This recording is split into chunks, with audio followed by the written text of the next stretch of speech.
Hoki Maiano, welcome back. The National Party's changed its mind on fees-free tertiary education.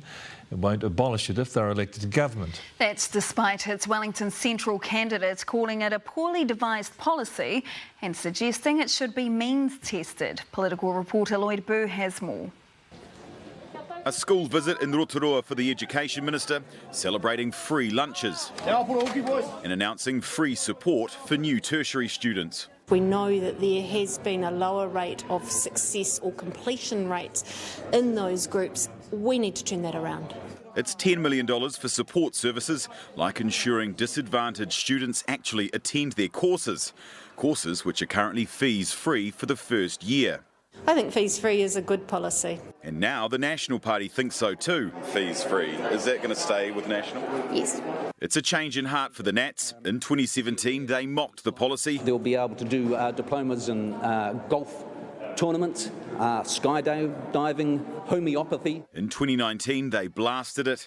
This is an expensive failure.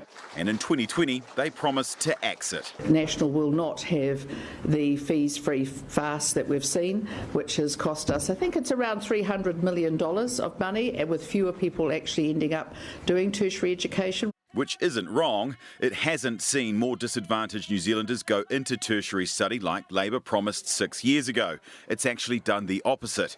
But with an election looming, National's changed its tune. We do see that it's become an important support for many families and students. But National's Wellington Central candidate, Dr Scott Sheeran, isn't so sure. I think it's absolutely a poorly designed policy. Even floating the idea of means testing.